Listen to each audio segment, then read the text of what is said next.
هاي وحدة من أصعب الحالات اللي مرت علي. السلام عليكم، شلونك عم أبو رهف؟ قاعد أقعد يمك؟ شلونك؟ شلون صحتك؟ أخبارك؟ والله على الله الكريم. شلون أمورك؟ وياها الحمد لله. أنا صراحة فتت من هنا وشفت حالتك، بس أريد أعرف من شنو تعاني أول شي؟ والله يا ابن عمي اعاني من مرض داء السمك الولادي. وهذا المرض يعني علاجه بسبعة الله حصله.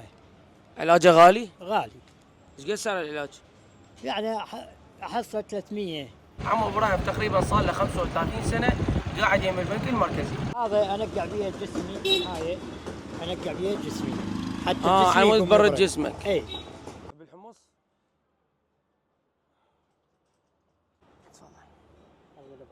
خليتك تأمر أمر. وعم أبو رهف أبي الأربع بنات ويعاني من تشوهات بالحوض اللي سبب له إعاقة بالحركة. عنده مرض ثاني اللي هو داء السمكي الولادي اللي يسبب له حرارة بجسمه، فدائما يشوفون أقطاله مويه يمه يبرد بها جسمه. وعم أبو رهف عنده علاج يخفف الحرارة بجسمه، وسعر هذا العلاج للباكيت 300,000. وترعت هاي الحملة الخيرية الست الفاضلة آلاء طلباني، احنا نتشكر من يمها ونقول للست نتمنى لك كل التوفيق. اللي يسأل على موقع عم أبو رهف اللي صاير هو بشارع السموال مقابل خان مرجان.